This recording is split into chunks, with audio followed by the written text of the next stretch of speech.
bugünkü çəkilişimizi biz 1994-cü ilin Ağdamın Güllücə kəndi uğrunda gedən döyüşlər zamanı şəhid olanlara və 44 günlük müharibə zamanı şəhid olan Elcan Abbasov Əfsəddin oğlunun həyatına həsr eləmişik.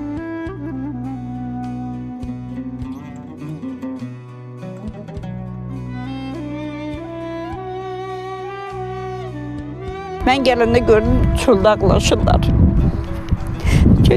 Demir kutumu koymadılar açmadı. Hele mağara koyduk, mağarada şeyledik. Kefen dediler bir de. Yakın hiçbirimizi altından durduk kaçtık ki açık bizi koymadılar.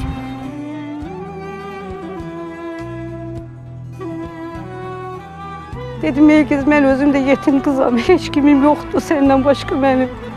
Körpede gideyim uşak var. Beni kime taşırık edirsen.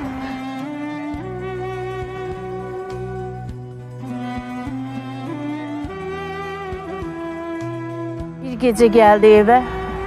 Geldi elə uşaqla görüşdü. Mamama dedi ki, xala çıxcı elə.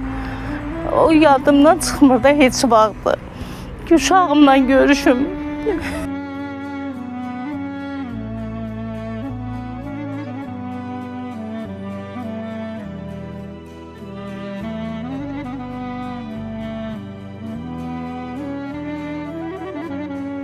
Əskərə çağıranda onu hərbi xidmətə anam mən şəhid olsam ağlama mahnını qoymuşdu. Hələ əskərə çağırdı. Dedim, Ayıca, o mahnını qoyma qadana.